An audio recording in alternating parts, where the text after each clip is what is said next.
Hello everyone, সবাই কেমন আছেন? আশা করছি ভালো আছেন। সপ্তাহের প্রথম দিন, ব্যস্ততা শুরু, তাই সকাল সকাল বের করে নিলাম আজকে কি রান্না করব। আজকে একটা মাছের মাথা দিয়ে মজাদার একটা তরকারি রান্না করব আর রুই মাছ রান্না করব। এই তো বেগুন, মিষ্টি কুমড়া, পালং শাক দিয়ে একটা মাছের মাথা দিয়ে রান্না করব। এই রান্নাটা অসাধারণ হয়। প্রথমে মাছের মাথা ভেজে নিয়ে তারপরে বেগুন, মিষ্টি কুমড়া ভেজে নিব হালকা।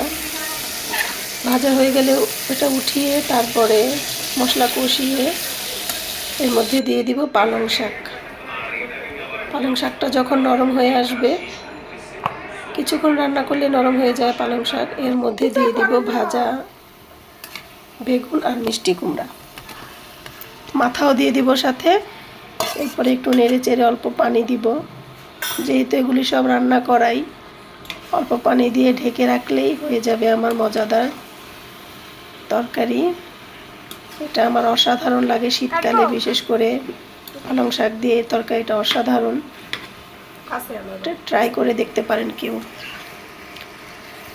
এই তো নেড়ে চেড়ে নিচ্ছি, এরপর একটু ঝোল দিব। বেশি সময় লাগে না এটা রান্না করতে, অল্প সময় হয়ে যায় তরকারি। আজকে রবিবার, বাচ্চাদের স্কুল, দৌড়াদৌড়ি শুরু আমার, তাই রান্না বান্নারও চাপ বেশি। বাচ্চাদের টিফিন দিতে হবে, ছেলেরা যা যা খেতে পছন্দ করে তা রেডি করতে হবে। অল্প সময়ের মধ্যে বাচ্চাদের দিতে স্কুলে যাব, এসে আবার অন্যান্য কাজ আছে, তাই ঝটপট সেরে নিচ্ছি। আরেক চুলায় বসিয়ে দিচ্ছি মাছ ভাজা, টাটকিনি মাছ। এই মাছটা ভাজা খেতেই পছন্দ করি আমরা বেশি। এই তো মাছ ভাজা হচ্ছে, এরপরে মশলা কষিয়ে নিচ্ছি। রুই মাছ রান্না করব, মশলা ভালো করে কষিয়ে মাছ রান্না করব আজকে। সব ধরনের মশলা দিয়ে একটু পানি দিয়ে ভালো করে কষিয়ে নিব। বড় মাছ আমি এভাবেই রান্না করি, মশলা কষিয়ে এটাকে রান্না করলে মাছটা ভালো লাগে।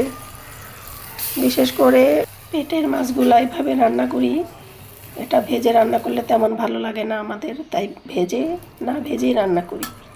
এই তো কষিয়ে রান্না করে নিব এখন রুই মাছ, বাচ্চাদের পছন্দের।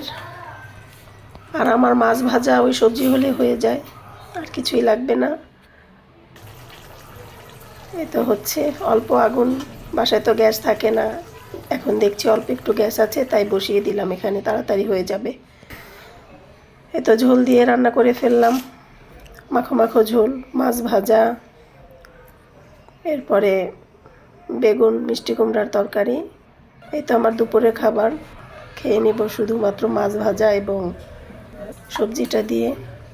ঝটপট খেয়ে বাচ্চাদের নিয়ে আসতে যাব, ছোট ছেলের ছুটি হয়ে যাবে, তাই তাড়াতাড়ি খেয়ে বের হয়ে যাব স্কুলের উদ্দেশ্যে। আজ এ পর্যন্ত, আল্লাহ হাফেজ।